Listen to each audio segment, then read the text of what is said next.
Sir नमस्कार। नमस्कार sir साहब जी। सर क्या नाम है आपका? सर मेरा नाम करमचंद है जी। कहाँ से आए हैं आप? जिला पंचकुला रायपुरानी से आया हूँ सर। सर क्या काम करते हैं आप? सर मैंने शास्त्री की डिग्री की हुई है और दास का आज एक मेडिकल स्टोर है जो हॉस्पिटल के पास है जी। संत रामपाल जी महाराज से आपने नाम दीक्षा कब ली? पूर्ण ब्रह्म परमात्मा से संत रामपाल जी महाराज से मैंने दीक्षा 13 सितंबर 2015 में ली है। हम आपसे ये जानना चाहेंगे कि आपने संत रामपाल जी महाराज से नाम दीक्षा क्यों ली? आज जब मैं उनकी शरण में हूँ तो मुझे पता है वो क्या है। वो एक पूर्ण परमात्मा है। उनकी शरण में आने के बाद मेरे घर से दुख क्लेश ऐसे चले गए हैं जैसे गधे के सिर से सींग चले जाते हैं जी। आज मैं इतना सुखी हूँ कि मेरे घर में हर समय खुशी की किलकारियां बरसती रहती हैं। पहले मैं एक हंसी देखने के लिए बचपन से तरस गया हूँ। आज जब मैं उनकी शरण में हूँ तो आज मेरे घर से हंसी जाती नहीं है और मेरे बच्चे और मेरा सारा परिवार आज पूर्ण रूप से सुखी है। आप पहले क्या साधनाएं करते थे? पहले जी बचपन से हमारे घर में गुरु गोरखनाथ जी की पूजा होती थी और जोत लगती थी। धीरे धीरे जब बड़े हुए तो पता लगा भी गुरु गोरखनाथ जी भगवान शंकर के अवतार हैं। तो हमने सोचा भी अंश को पूजने की बजाय हम गुरु शंकर भगवान को पूजता हूँ। तो धीरे धीरे मैंने शंकर भगवान के व्रत रखने शुरू कर दिए जी और उनकी भक्ति करता था।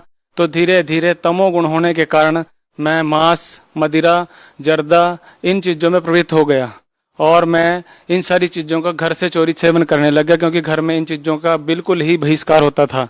धीरे धीरे फिर जब बड़े हुए, शास्त्री भी की हुई थी, सारा ज्ञान भी था, लेकिन फिर भी मैं चांडाल प्रवृत्तियों में बिल्कुल तरह से प्रवृत्त हो चुका था। फिर बहुत आत्मग्लानि भी होती थी मेरे को भी ये सारी चीज़ें गंदियाँ, लेकिन कभी छोड़ नहीं पाया। सर संत रामपाल जी महाराज की शरण में कैसे आए आप? मैं रक्षाबंधन पे अपनी भक्तमती के साथ उनके घर पे गया हुआ था। तो मेरे साले के लड़के ने उनका नाम दाम ले रखा है पूर्ण प्रभु का। तो उनके घर वाले सारे उनके पीछे पड़े हुए थे भी ये पागल हो गया है, ये क्या ज्ञान करता है क्या नहीं करता। मैंने कहा भी चलो देखता हूँ। उन्होंने अलग कमरे में परमात्मा की तस्वीर लगाई हुई थी, जोत लगाई हुई थी। तो मैं उनके साथ गया और मैंने देखा भी ठीक तो है, ये क्या कर रहा है गलत। अब वो भी थोड़े थोड़े ऐब करता था तो उसने सब छोड़ दिए थे। मैंने कहा भी तुम्हें क्या चाहिए, तुम्हारा बच्चा सुधर गया है। तो जी मैंने फिर उससे बात की और थोड़ी थोड़ी भक्ति के बारे में उन्होंने बताया भी ऐसे ऐसे करते हैं। मैंने कहा ठीक है। फिर उनके पास 10 सत्संग थे, मैं उनको डाउनलोड करके अपने उस दिन मैं वहाँ घर पे आ गया। मैंने वो अपने कान में लगा के सारे सत्संग सुने, 10 थे वो। तो मेरे को एक अलग सी तड़प लग गई भी मेरे को अब नाम लेना चाहिए, क्योंकि मेरे को उस टाइम मैं इन चीज़ों को धीरे धीरे धीरे मैंने दारू वगैरह तो पहले ही छोड़ दिया था, बालाजी की पूजा करते थे हम, लेकिन मैं जर्दा नहीं छोड़ पाया था। तो उसकी वजह से मेरे को लगा भी मैं अब ये चीज़ें छोड़ सकता हूँ। तो मैंने दोबारा अपने साले के लड़के पे फ़ोन किया और मैंने कहा जी मैंने जाना है। तो उन्होंने कहा जी आप इतवार को आ जाना। तो मैंने कहा ठीक है जी मैं इतवार को आ जाऊँगा। फिर मैं बहुत कर्जे में डूबा हुआ था।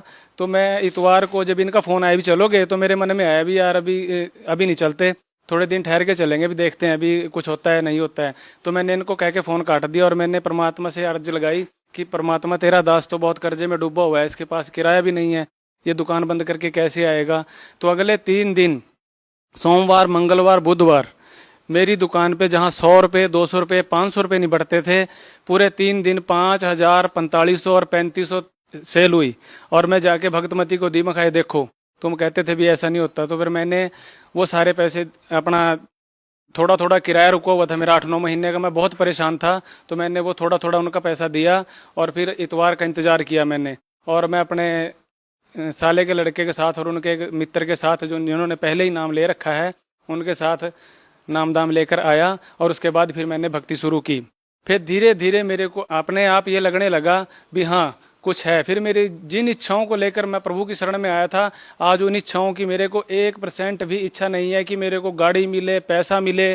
मैं जो चीज़ चाहता था वो मुझे मिल चुकी है, क्योंकि मैंने शास्त्री की हुई है, मुझे पता था कि मैं क्या चाहता हूँ। मेरी जो तड़प थी ना, मुझे कभी ये पता लगा भी ब्रह्मा कौन है, विष्णु कौन है, महेश कौन है।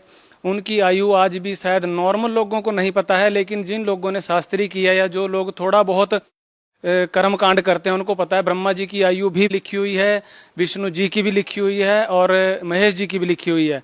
जब उनकी आयु है तो उनको नासवान मानने में क्या दिक्कत है।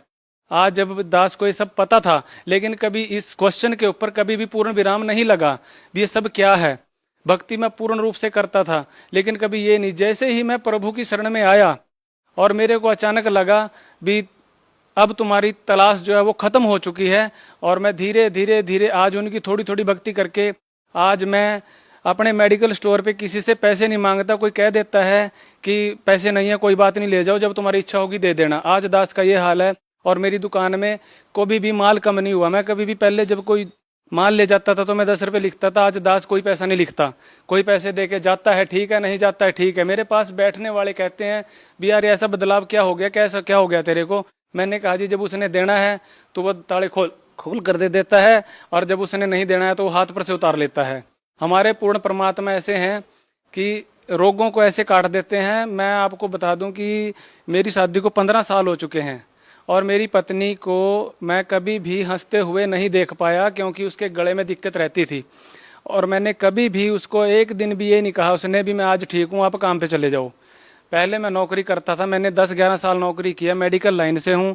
मैंने उसके सारे टेस्ट कराए हैं, लेकिन एक भी टेस्ट में कोई भी प्रॉब्लम नहीं और उसकी कोई भी बीमारी नहीं निकली। जब मैंने पूर्ण परमात्मा संत रामपाल जी महाराज से नाम लिया तो मैंने वो 10 जो मेरे पास सत्संग थे वो मैंने उनको डाउनलोड करके दे दिए। वो कह रही भी मैं जब ठीक हो जाऊंगी तब परमात्मा की शरण में जाऊंगी, वरना जाऊंगी नहीं। तो उन्होंने वो 2 या 3 हफ्ते सुने आराम से, तो उनको तड़प लग गई। कह रही जी लेके चलो। मैंने कहा नहीं, पहले अपनी तसल्ली कर लो, जब आप कहोगे मैं बिल्कुल ठीक हूँ तब जाऊंगी। मैंने 1-2 हफ्ता उसको इग्नोर कर दिया, लेकिन वो कह रही जी आप जाते हो ठीक है, वरना फिर मैं अपने भतीजे पे फ़ोन करती हूँ, मेरे को लेके जाएगा। मैंने कहा चलो ठीक है मैं करता हूँ। फिर मैंने उसको 1 महीने बाद, अपने नाम लेने के 1 महीने बाद मैं उसको लेके आया। आज वो बिल्कुल खुश है, उसकी कोई दवाई नहीं चलती और वो हर टाइम हंस रही है। इन 4 महीनों में मुझे जो हंसी मिली है वो मेरे को 15 साल में कम से कम 20 लाख रुपए लुटा के भी नहीं मिली है। आर्य समाज के कुछ पदाधिकारियों द्वारा संत रामपाल जी महाराज पर बार बार आरोप लगाया जाता है कि संत रामपाल जी महाराज संस्कृत का ज्ञान नहीं रखते, वो संस्कृत भाषा को जानते ही नहीं है। वहीं दूसरी तरफ आप शास्त्री हैं, संस्कृत भाषा को आप अच्छे से समझते हैं। सर, आपको क्या लगता है कि संत रामपाल जी महाराज संस्कृत भाषा का ज्ञान रखते हैं? संत रामपाल जी महाराज संस्कृत के बारे में कितना जानते हैं? दूसरी तरफ मैं आपसे यह भी जानना चाहूंगा कि भक्ति मार्ग में संस्कृत भाषा का जानना जरूरी है? विद्वान की परिभाषा किसी भाषा से नहीं होती, क्योंकि जो आदमी संस्कृत में विद्वान है वो पंजाबी में अविद्वान है।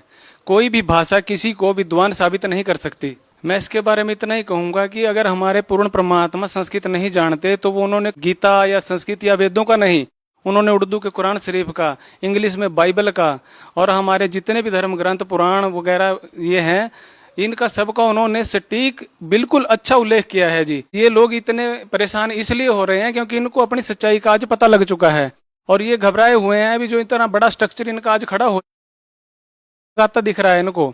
आज अगर हम लोगों को आर्य समाजियों के उस ज्ञान के बारे में बताए तो हम अपने घर में नहीं बैठ सकते।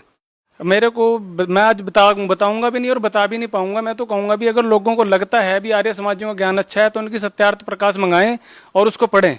उसके बाद में मेरे गुरुजी की ज्ञान गंगा मंगाएं और उससे मैच करें। उनको पता लग जाएगा भी ज्ञानी कौन है और ज्ञानी कौन है। वो तो उनको आज ये लगता है कि वो पूर्ण ज्ञानी है, संस्कृत नहीं जानते। जिन लोगों को ये शंका है भी मेरे गुरुजी या पूर्ण परमात्मा ये नहीं जानते, तो वो सत्संग देख के उन्होंने सभी ग्रंथ अपने आगे रखे हुए हैं। कुरान शरीफ भी है, बाइबल भी है, गीता भी है, ऋग्वेद भी है और कबीर परमेश्वर का कबीर सागर भी है। वो उस चीज को साबित करते हैं वहां पे बैठ के भी ज्ञान क्या है। अगर हम उस चीज को देखने के बाद, समझने के बाद भी आंखें बंद कर लेते हैं और उसको समझना नहीं चाहते, अपने अहंकार बस कहते हैं भी ये तो नॉर्मल है, इसको छोड़ो परे, तो वो हमारी मूर्खता है। अब उसका मतलब है कि हमारा भाग्य फूटा हुआ है, हम नरक की तरफ जा रहे हैं। अगर ये सच ना होता या इससे कोई प्रभाव ना होता या इससे सुख ना होते तो उनमें से एक मैं भी हूँ। आज मेरे को इतना ज्ञान हो गया, मैं बचपन से गीता पढ़ रहा हूँ, मेरे कभी भी पल्ले नहीं पड़ी। मैंने बचपन से ही मेरे घर में गीता रही है, मैंने उसका पाठ भी किया, लेकिन आज मैं कुछ जान चुका हूँ भी। गीता में भगवान कहते हैं भी अर्जुन को भी तेरे भी जन्म हो चुके हैं, मेरे भी जन्म हो चुके हैं। हमें आज तक यही पता नहीं लगा भी कृष्ण भगवान गीता का ज्ञान दे रहे हैं या काल ब्रह्म दे रहा है। ये चीजें आज मैं जब उसको डिफाइन कर पाऊं, जिसको अलग किया है मैंने, और मेरे परमात्मा ने मुझे इतना छोटा सा ज्ञान दिया है कि मैं उसे आज समझ चुका हूं, तो ये चीज आज बच्चे की समझ में आ जाती है। आज जिन लोगों ने गीता का सिर्फ नाम सुना था, वो आज गीता के बारे में बातें करते हैं, उनके श्लोक बताते हैं, अध्याय बताते हैं, अंक बताते हैं। वो आज लोग इस बात का प्रूफ है कि ज्ञान कहीं ना कहीं ये सही है। पहले हमें जानना चाहिए, फिर किसी तय तक जाना चाहिए और नतीजे पर जाना चाहिए। सर, संत रामपाल जी महाराज की शरण में आने से पहले आप मांस खाते थे, सभी प्रकार के व्यसन करते थे। सर, आज आपकी क्या स्थिति है? इस ज्ञान से मुझे इतना हो गया है कि हम चंडाल थे धरती के ऊपर, जो हम उन चीज़ों को, उनको भी जीने का हक है। उनको भी ये व्यसन हमें सिर्फ धार्मिक मार्ग से भ्रमित करते हैं, हमें अहंकार इतना दे देते हैं कि हम अपने आप को ही परमात्मा के बराबर समझने लग जाते हैं। हमें लगता है कि आज जो है वो मैं ही मैं हूँ, आज पैसा है, मांस खाओ, दारू पियो, अंडे खाओ। लेकिन जब हम इस चीज़ को, आज आप इस ज्ञान को सुनोगे और इस ज्ञान को समझोगे तो आप उसको हाथ लगाना तो बहुत दूर की बात है, आप उसके पास भी नहीं जाओगे। सर, संत रामपाल जी महाराज से नाम दीक्षा लेने के बाद आपने बताया कि आपने सब प्रकार के व्यसन छोड़ दिए हैं, नशे बुराइयां छोड़ दी हैं।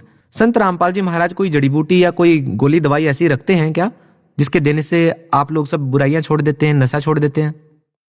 ये तो ऐसी गोली है जी, ज्ञान की गोली है, जिसने ये खा ली वो इस धरती के ऊपर ऐसा व्यसन नहीं करेगा, कोई बेईमानने से पैसा नहीं कमाएगा।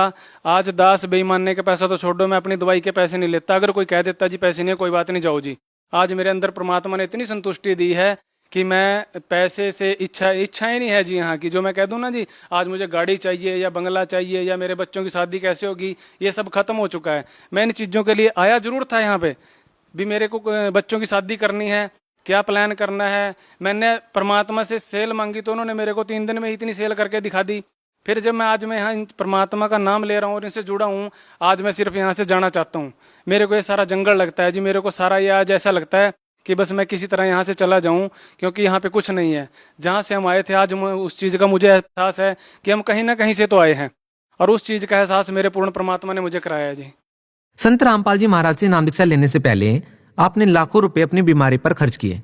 आपकी पत्नी भी बीमारी से ग्रस्त थी, उनको भी आपने कई जगह पर दिखाया, लाखों रुपए खर्च किए। उसके बाद आप संत रामपाल जी महाराज के उस नाम दीक्षा सेंटर पर जाते हैं जो उनके आदेश अनुसार द्वारा खोला गया है। आपने वहां से नाम दीक्षा ली। वहां आपका क्या अनुभव हुआ, आपको कितने पैसे देने पड़े और क्या आपकी परेशानियां जो थी वो ठीक हो गई? अगर ये चीजें पैसे से दूर होती तो आज बहुत सारे संत हैं जो पैसा लेके ये काम कर रहे हैं, लेकिन उनके भक्त आज भी समाज में साची को तज के झूठे से नेक किए हुए हैं। और हम कहते हैं भी वो सारी भक्तियां करते हैं। आज वो नामदामी भी हैं, वो इतनी फ्लेक्सिबिलिटी चाहते हैं नामदाम में भी, वो अपने पितरों को भी पूज सकें, वो मंदिरों में भी जा सकें। कुछ भक्तों से मैं किसी संत का या पंथ का नाम नहीं लूंगा, सिर्फ इतना कहूंगा भी वो भक्त चाहते हैं अभी मेरे को पितर भी पूजने पड़े और सारे जो भी टोने टोटके हैं वो करने पड़े, और नामदाम लेने से कल्ले मुक्ति नहीं होती, उसकी कुछ मर्यादाएं भी होती हैं, वो हमें निभानी पड़ती हैं। और हमारे यहाँ पे कोई मेरा पैसा नहीं लगा, कोई कुछ नहीं लगा। अगर ये पैसे का काम होता तो आज यहाँ से इतने सुख प्राप्त नहीं होते भगत जी। सर, कुछ लोगों का मानना है कि संत रामपाल जी महाराज अन्य धर्म गुरुओं की निंदा करते हैं, इस बारे में क्या कहना चाहेंगे आप? हमारे पूर्ण परमात्मा किसी की निंदा नहीं करते, वो एक ज्ञान को सामने लेके आए हैं जो सही है। आज समाज इतना पढ़ा लिखा है, अभी तुलना कर सकता है, समीक्षा कर सकता है, किताबों को पढ़ के जान सकता है। हम उन्हीं संतों के, उन्हीं धर्म गुरुओं के ग्रंथों को उठाकर उसमें जो ज्ञान है उसे हमारे पूर्ण परमात्मा बता रहे हैं। अगर लोग उसको समझना नहीं चाहते या उसको मान बस छोड़ना नहीं चाहते तो उसमें हमारे पूर्ण परमात्मा का कोई दोष नहीं है। वो तो हमें मुक्ति देना चाहते हैं, क्योंकि वो अपनी अच्छी आत्माओं को ऊपर से लेने आते हैं और हमें हमारे घर के बारे में बताते हैं भी आपका सतलोक में कोई घर है, आप अच्छी आत्माएं हैं। गीता के अंदर भी लिखा है भी कुछ ऐसी भक्ति करो कि आपको इस संसार में दोबारा ना आना पड़े। आप अगर चाहें तो उस भक्ति को करके इस संसार को त्याग करके उस पूर्ण परमात्मा के उस सतलोक में जा सकते हैं और आप अपना मोक्ष करा सकते हैं। भगत समाज को आप क्या संदेश देना चाहेंगे? भक्त समाज को मैं सिर्फ इतना ही संदेश देना चाहूँगा कि पहले आप समझें, ज्ञान को समझें, बुक मंगाएं, टीवी पे देखें, चैनलों पे आज गुरुजी के वो सत्संग आ रहे हैं, आप 10-15 दिन सत्संग सुने। अगर आपको लगता है भी कोई बात सच है तो आप पूर्ण परमात्मा की शरण में आके अपना मोक्ष करा सकते हैं। आज समाज इतना जागरूक तो है, बच्चा जागरूक है भी, क्या सही है और क्या गलत है आज सब जानते हैं।